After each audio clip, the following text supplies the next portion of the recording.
Povo de Deus, graça e paz, tudo bem com você? Espero que sim. Bom dia, boa tarde, boa noite, a depender do horário que você esteja entrando aqui com a gente. Para você que está entrando a primeira vez, que bom ter você aqui, que prazer ter você no nosso canal. Esse canal que também pode ser um pouquinho seu. Basta você se inscrever no nosso canal, deixar o seu like, ativar o sininho das notificações, compartilhar, comentar, participe desse canal, participe da lição da Escola Bíblica Dominical, participe dos vídeos que a gente coloca aqui, tá bom? Você pode participar de cada vídeo, deixando o seu comentário, a sua opinião, as suas dúvidas, até mesmo as suas críticas, tá bom? Para você que está entrando mais uma vez, está sempre ajudando, sempre dando aquela força aí no nosso canal, muito obrigado. Deus continue abençoando a sua vida. Eu sou o Jonathan Cadiz, tá? Sou da Assembleia de Deus no Jardim Redentor, aqui no Rio de Janeiro, igreja onde eu sirvo como diácono, tá? Igreja dirigida pelo meu amigo e pastor Rodrigo Lima, igreja que faz parte do Ministério Boa Esperança, tá? Que é do campo aqui de Bento Ribeiro, presidida pelo pastor Emanuel Silva. Que bom poder hoje falar com você mais uma vez da Escola Bíblica Dominical. Estamos aí trilhando o primeiro trimestre de 2024 da revista da CPAD dos adultos. Já tem aqui uma deixa para você, tá bom? A revista do novo trimestre já saiu aí a capa e as lições. Estou colocando na tela aí para matar um pouco a sua curiosidade, tá? E em breve nós teremos mais detalhes aí do segundo trimestre de 2024, tá? Nós chegamos aí na lição 6, a lição que vai ser ministrada no dia 11 de fevereiro de 2024. E aqui no canal, como você sabe, nós colocamos uma pré-aula.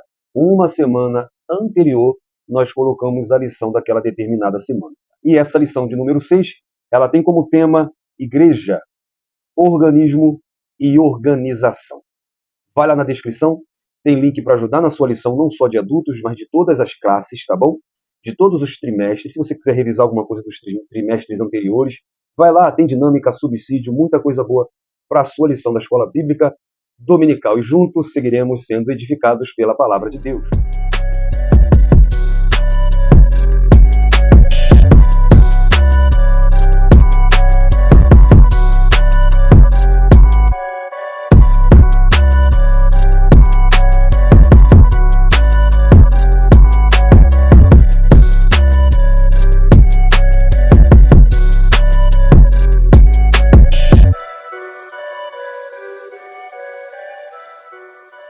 Igreja, organismo e organização.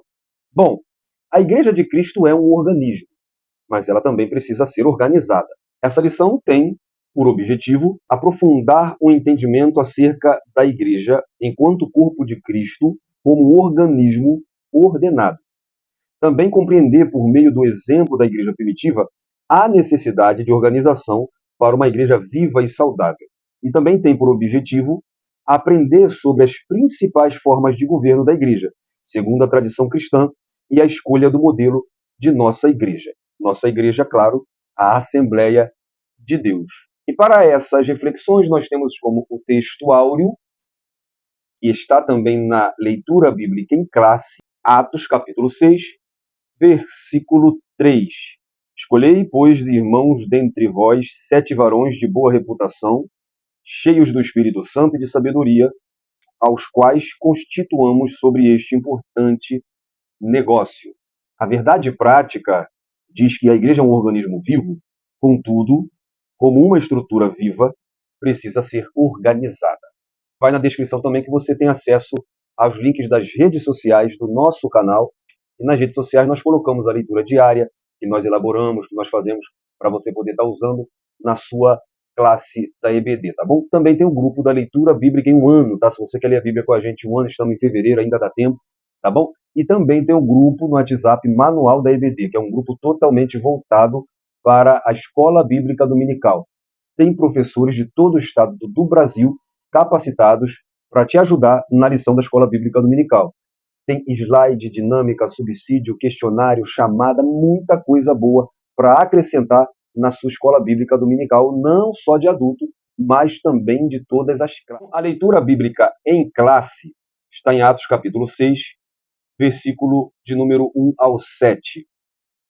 Então nós vemos que quando o número de novos convertidos, e já poderia passar de 20 mil homens e mulheres na igreja, então nós temos aí dois grupos. Os gregos ou os helenistas, que eram judeus de fala grega, que foram os judeus da diáspora, e os hebreus, né, ou os judeus, que eram os judeus de fala hebraica, que eram os nativos de Israel. Então, na distribuição do alimento, os gregos se sentiram negligenciados. Essa negligência pode ter ocorrido simplesmente por causa do desafio logístico. Pelo acréscimo rápido de cristão, causou esse desequilíbrio. Então, estava na hora de se organizar. A igreja se mostrou falha em sua estrutura, ou seja, a igreja precisava de organização. Então, os apóstolos poderiam se dedicar ao ensino da palavra se escolhessem pessoas para ajudar na distribuição da mesa. E é interessante que eles dizem: escolhei dentre vós. Então, pessoas para ocupação de uma função específica e que eram membros da própria igreja. Tá? Então, a igreja começa a se organizar. E quando nós vemos a distinção entre os responsáveis pelo ministério da palavra e os responsáveis pela distribuição de alimento, marca o início da distinção funcional de ocupações e responsabilidades na igreja primitiva. Ou seja, a igreja como um organismo, uma estrutura, ela vê a necessidade de se organizar e assim o faz, tá bom? A introdução diz que nessa lição vamos conhecer a igreja como um organismo e uma organização. Veremos que não existe função sem forma, nem organismo sem organização. Isso nos ajudará a evitar os extremos. Uma igreja sem nenhum tipo de liderança visível, ou uma igreja estruturada em um institucionalismo rígido que acaba por sacrificá-la. Conheceremos também os 3 principais sistemas de governos adotados na tradição cristã ao longo dos anos e em qual ou quais deles a nossa igreja se enquadra.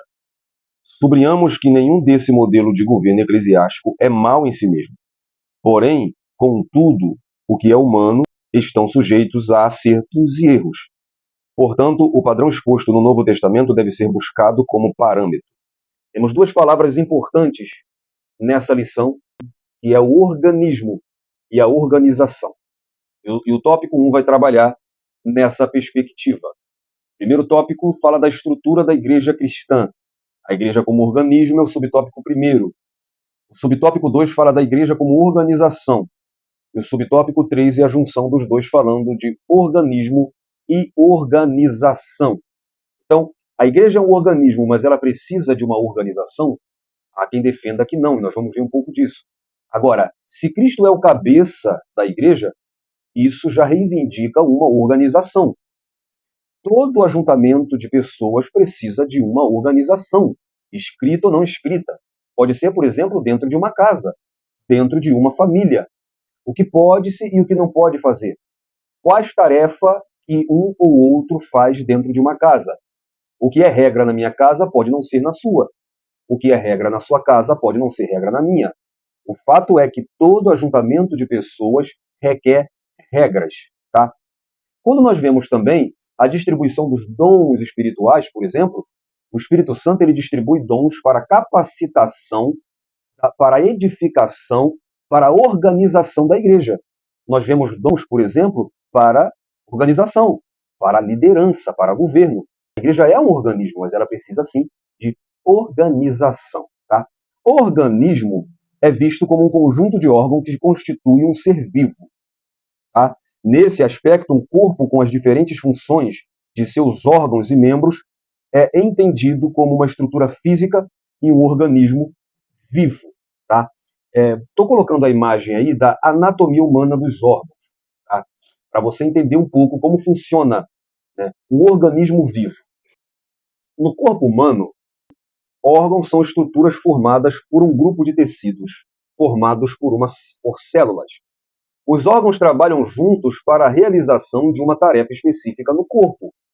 Então nós temos o coração, o pulmão, o cérebro, os olhos, o estômago, o baço, os ossos, o pâncreas, os rins, o fígado, o intestino, a pele, a bexiga e os órgãos reprodutores, né, que diferenciam o feminino e do masculino. Então o organismo ele é exatamente o conjunto desses órgãos ativos, tá? Então o corpo humano é constituído de órgãos que trabalham para a realização de funções e vão ajudar o funcionamento do corpo. Olha como a gente vai ver na igreja, ó. Então, tá bom? Então, o organismo é um conjunto desses órgãos ativos. Então, é um organismo vivo. Você quer um exemplo? Sei que você já ouviu falar. Existe no corpo humano chamados de sistemas.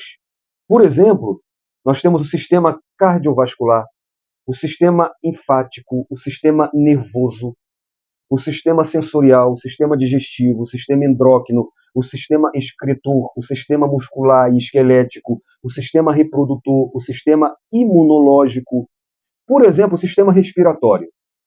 Os pulmões trabalham junto com as vias aéreas, aonde entra o ar, permitindo a entrada de oxigênio e saída de gás carbônico.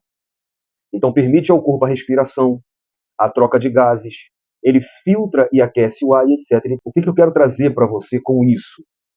Vamos lá. O corpo ele é composto de células.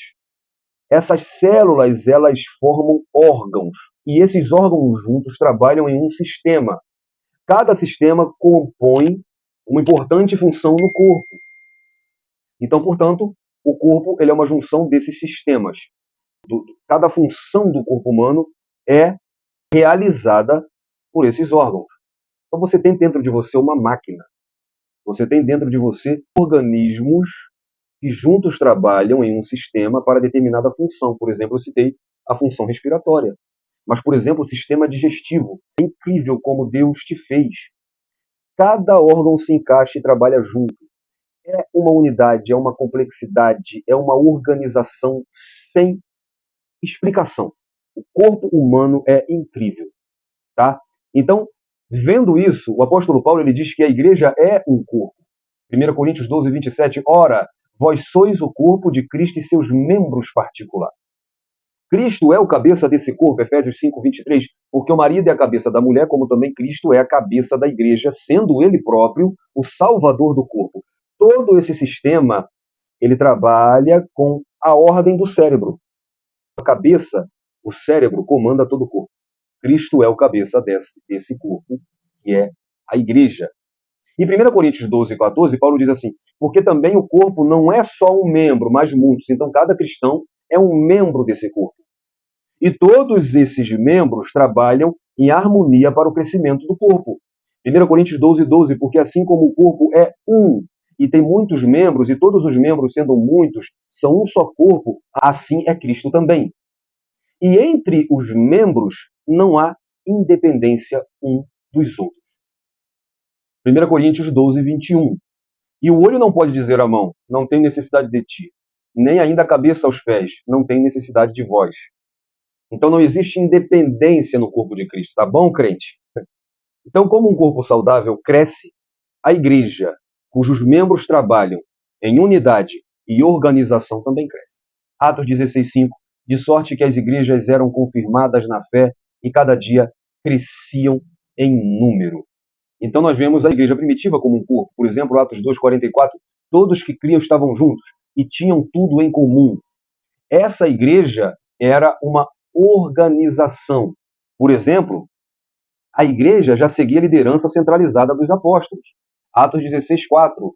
E quando iam passando pela cidade, lhes entregavam para serem observados os decretos que haviam sido estabelecidos pelos apóstolos e anciãos em Jerusalém. Então, dessa forma, os apóstolos doutrinavam a igreja, Atos 2, 42, e perseveravam na doutrina dos apóstolos. Eles cuidavam da parte administrativa da igreja, Atos 4, 37. Possuindo uma herdade, venderam-a e trouxeram o preço e depositaram ao pé dos apóstolos. Eles instruíam lideranças locais, como, por exemplo, nós vemos na instrução dos diáconos. Como, por exemplo, Atos 14, 23. Havendo-lhes por comum consentimento eleito anciãos em cada igreja, orando com jejuns, os encomendaram ao Senhor em quem haviam crido. E nós vemos em Atos 15, do versículo 1 ao versículo 6, que os apóstolos, na igreja de Jerusalém, a igreja mãe, eles também reuniram-se em concílio para resolver as questões da igreja. Tá? Então é importante entendermos, pastor José Gonçalves, ele fala aqui, a organização não é institucionalização. Tá? Ele fala o perigo do institucionalismo. O que é o institucionalismo?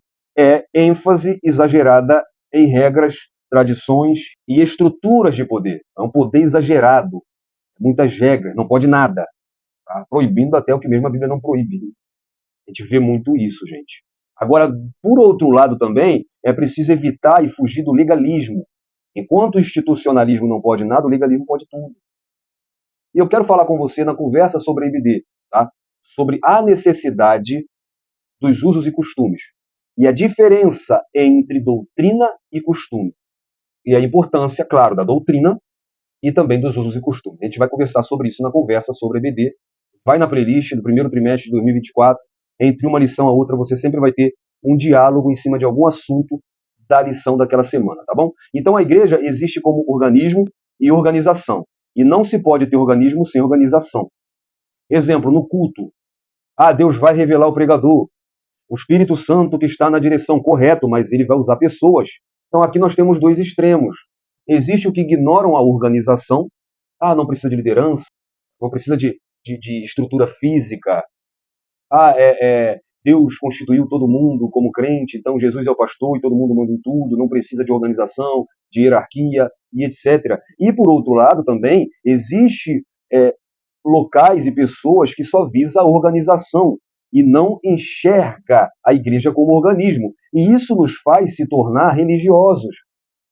O culto passa a ser ritual, cumprimento de tarefa, perde-se a essência da igreja para virar somente regra, institucionalismo.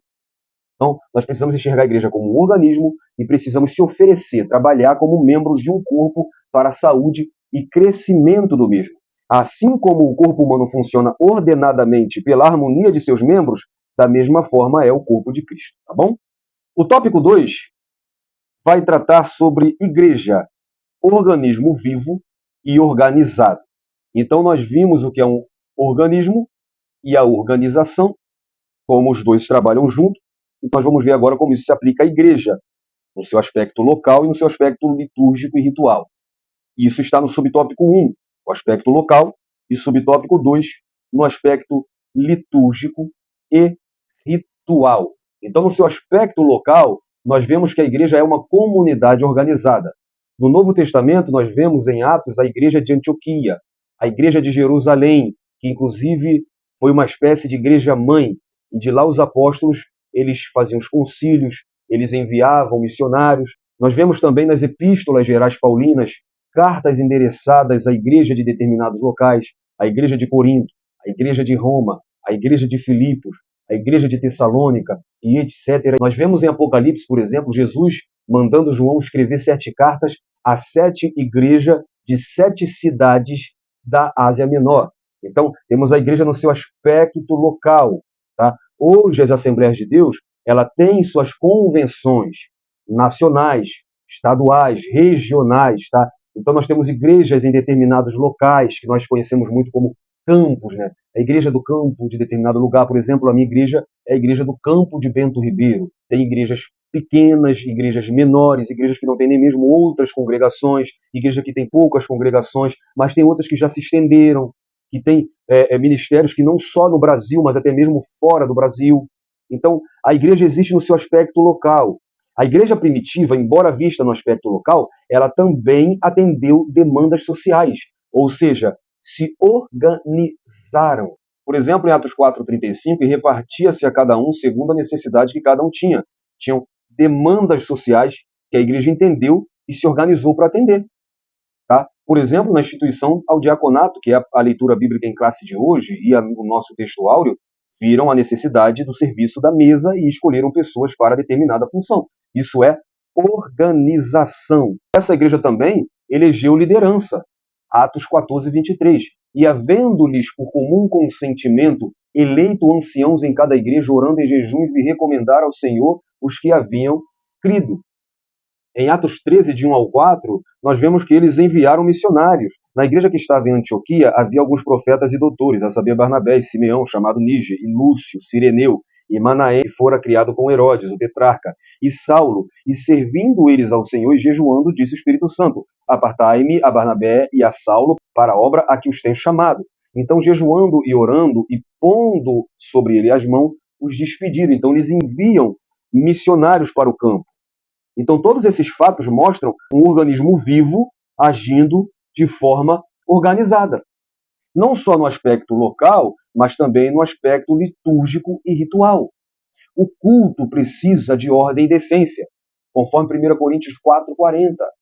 Não é só rodar para lá e para cá no culto, sem saber o que faz, sem saber o que aconteceu, sem saber o que foi pregado, em alguns lugares sem nem ter pregação. Culto é com ordem e decência. Paulo fala em Romanos 12:1, rogo-vos pela compaixão de Cristo Jesus, que apresentei o vosso corpo em sacrifício vivo, santo e agradável a Deus, que é o vosso culto racional. O culto não tira a lógica, a ordem e a decência. A igreja, em sua organização litúrgica, estabelece costumes que devem ser observados. 1 Coríntios 11:16, mas se alguém quiser ser contencioso, nós não temos tal costume, nem as igrejas de Deus. Então, da mesma forma, em relação ao aspecto ritual, nesse sentido, vemos a igreja primitiva batizando os primeiros crentes, por exemplo, Filipe batizando Eunuco em Atos 8:38, e também realizando a ceia do Senhor. 1 Coríntios 11:23, porque eu recebi do Senhor que também vos ensinei, que o Senhor Jesus, na noite em que foi traído, tomou do pão.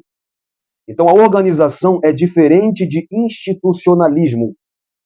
A igreja primitiva nos exemplifica como a ordem é importante para uma comunidade de fé sadia e eficaz.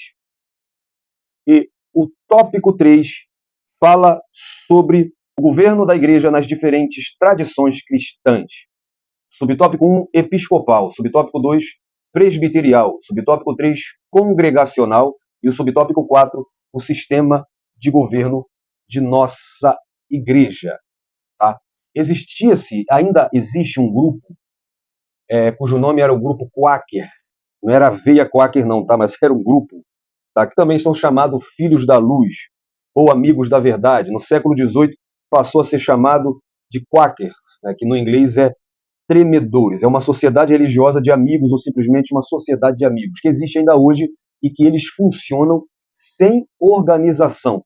Eles entendem que a organização, ela tira os aspectos espirituais da igreja. No outro extremo, nós temos, por exemplo, o sistema erastiano, tá? Que foi criada por Erasto em 1524. Tá? Era um governo eclesiástico que atribui ao Estado o dever de comandar a igreja, cabendo aos oficiais da igreja instruírem e pregarem a palavra sem que tenham qualquer poder para governá-la. A exemplo do que ocorreu no quarto século, quando o imperador era o chefe da igreja. Esse sistema de governo eclesiástico é praticado na Escócia, onde a igreja é chefiada pela rainha do Reino Unido, e na Alemanha, onde os dízimos são recolhidos na folha de pagamento. Agora, os sistemas mais tradicionais e conhecidos que são citados na revista é o episcopal, é o presbiterial, ou também chamado de representativo, e o congregacional. Bom, transferindo para a política, eu vou te dar um exemplo aqui para você entender esses três sistemas. Nós temos a monarquia, a poligarquia e a democracia. Tá? O episcopal é uma espécie de monarquia. Tem uma pessoa no topo, e essa pessoa é quem governa, quem toma as decisões, quem tem a palavra final. Tá? Esse é o sistema episcopal. O sistema presbiteriano é uma poligarquia. É um grupo de pessoas que governa, onde tem-se um grupo de presbítero que toma as decisões da igreja. E o congregacional seria uma espécie de democracia, aonde todo mundo manda, todo mundo governa, todo mundo escolhe as leis. Basicamente, para você entender. O governo episcopal, a palavra grega que significa episcopos, significa supervisionar, que é da onde vem a palavra bispo. A Igreja Católica, ela adota essa forma episcopal, e também as igrejas pentecostais. A diferença da Igreja Católica é que ela tem o bispo como uma sucessão apostólica, ou seja, Pedro foi o primeiro papa e depois de Pedro houve uma sucessão de papas. Então, o papa, ele é o papa, ele é o líder supremo que tem toda a autoridade, e o que o papa falar está falado, importante se está na Bíblia ou não, o que ele fala é lei. Tá? Isso tem uma mudança quando a gente vai para a Assembleia de Deus. Tá? Existe uma liderança superior, e essa liderança, ela toma as decisões que são passadas a seus subordinados, e esse, por sua vez, distribuem às igrejas. Esse sistema também é típico dos metodistas, dos luteranos, tá bom? Das igrejas pentecostais, de modo geral, tá bom? O sistema presbiteriano, que também pode ser chamado um sistema representativo, tá? Ele surgiu no tempo da Reforma Protestante do século XVI. Então, essa é uma forma de governo em que os presbíteros formam uma comissão que se encarrega das decisões mais importantes da vida da igreja local, sem que se tenha de consultar a igreja. Então, surgiu entre os grupos calvinistas no século da Reforma. Na Escócia, nasceu em oposição à reforma do governo episcopal praticado pela Igreja Católica e pela forma anglicana, tá? Então, os presbíteros tomam todas as ordens sem a opinião da igreja. E a palavra do presbítero final, né, que é escolhida entre eles, é depois passada à igreja, já com o martelo batido. Inclusive, a escolha de lideranças ou de sucessões. O congregacional, tá, é um sistema onde cada igreja é independente, com sua autonomia de ação, sem estar sujeita a uma organização maior ou algum bispo presidente de corporação. É um sistema, como eu disse, democrático, cabendo aos membros o direito de votar e candidatarem-se a cargos para exercer o governo da igreja. Eu conheço uma Assembleia de Deus aqui no Rio de Janeiro, a segunda igreja mais antiga do Rio de Janeiro, que é a Assembleia de Deus de Belfor Roxo, presidida pelo meu amigo pastor Nelson Teixeira. Lá é usado esse método. Os pastores lá são escolhidos pelos membros que votam em quem eles querem como pastor. É uma Assembleia de Deus. E, frisando o que o pastor Zé Gonçalves frisou, todos esses modos podem ser usados. Todos eles têm, biblicamente falando, respaldo. Todos eles também têm alguma falha, inclusive o nosso. Aonde se adota o governo congregacional é onde se entende o sacerdócio de todo cristão, né? Ou seja, todo cristão é um sacerdote perante a Deus. Todos somos iguais, sem hierarquia, sem ninguém acima de ninguém. Agora, é importante frisar que esse modo de governo congregacional ele vai mostrar falha entre a teoria e a prática, porque sempre vai ter alguém com autoridade. A Igreja Batista adota, por exemplo, esse sistema de governo, mas existe sim um pastor. O pastor, se ele achar que aquela decisão que a igreja está querendo tomar pode ferir em alguma coisa a igreja, ele pode intervir naquela decisão. Então, de um jeito ou de outro, sempre vai ter alguém. No sistema de governo presbiterial, você também sempre vai ter alguém que vai ser o cabeça. Então, sempre vai se ter alguém como liderança, tá? O nosso sistema de governo, tá? Eu separei aqui para você a declaração de fé das Assembleias de Deus, onde diz assim: cremos, professamos e ensinamos que existe hierarquia no céu e na terra, e também na igreja, pois todos nós estamos sob autoridade. Todos nós prestamos contas a alguém à autoridade. O próprio Senhor Jesus disse: porque eu desci do céu não para fazer minha vontade, mas a vontade daquele que me enviou, João 6,38. A forma de governo da igreja é bíblica e define quem exerce autoridade no que diz respeito ao serviço do culto coletivo e às questões doutrinárias e administrativas. Nossa estrutura constitui-se de pastores, evangelistas, presbíteros, diáconos e cooperadores. Esses últimos identificados também como auxiliares ou trabalhadores de acordo com a região. O termo obreiro é genérico e usado praticamente para todos os cargos e funções na igreja. Nosso modelo de governo de igreja tem por base as escrituras sagradas, mas não é o único, tá? Porque aqui é a declaração de fé da Assembleia de Deus e ela, logicamente, tem que reivindicar aquilo que ela ensina e professa dentro das escrituras, tá bom? Então, as Assembleias de Deus, ela tem um sistema misto. Por exemplo, a Assembleia de Deus norte-americana, ela se aproxima mais do sistema de modelo presbiterial. Já no nosso costume, tem mais o sistema episcopal, um pouco junto com o congregacional. Por exemplo, é episcopal, porque nós temos um pastor presidente de determinado campo e a última palavra, claro, vai ser dele. Porém, isso é levado para a reunião de obreiro, e pelo menos é o correto, né? Onde não há institucionalismo, onde o pastor presidente não é o dono da igreja. E no corpo de obreiro vai ser tomada uma decisão, e geralmente isso vai ser trabalhado no culto de doutrina, ou na ceia do Senhor, por exemplo, desligamento de alguns membros. Na sua igreja eu tenho certeza que quando é a ceia, o pastor diz: olha, foi resolvido isso e isso. Na reunião de obreiro, o pastor não toma a decisão sozinho e alguém foi desligado, ou alguém foi aceito, a igreja concorda. Então, veja que é um sistema episcopal que não tira o congregacional. Não é, portanto, legalismo, onde se pode tudo, mas também não é institucionalismo, aonde se manda tudo e não pode nada. Gente, o modelo de estrutura organizacional do Novo Testamento inspira a tradição cristã ao longo dos anos a regulamentar os seus ministérios, tá bom? E a conclusão diz que nessa lição fizemos uma análise da igreja como organismo e organização. O que ficou claro é que as escrituras destacam a igreja como organismo vivo e organizado. Nesse aspecto, juntamente com os presbíteros e diáconos, o colégio apostólico dava corpo e forma ao ministério local da igreja neotestamentária. Embora essa igreja possuísse uma estrutura organizacional muito simples, contudo ela existia. Por outro lado, embora não haja nenhuma norma específica de como ser o governo da igreja no Novo Testamento, ao longo dos anos, os cristãos têm buscado se inspirar no texto bíblico para regulamentar seus ministros e ministérios. Povo de Deus, eu espero ter contribuído em mais essa lição para a sua vida, tá bom? Espero você nas próximas lições, nos próximos vídeos. Deus abençoe sua vida e um abraço.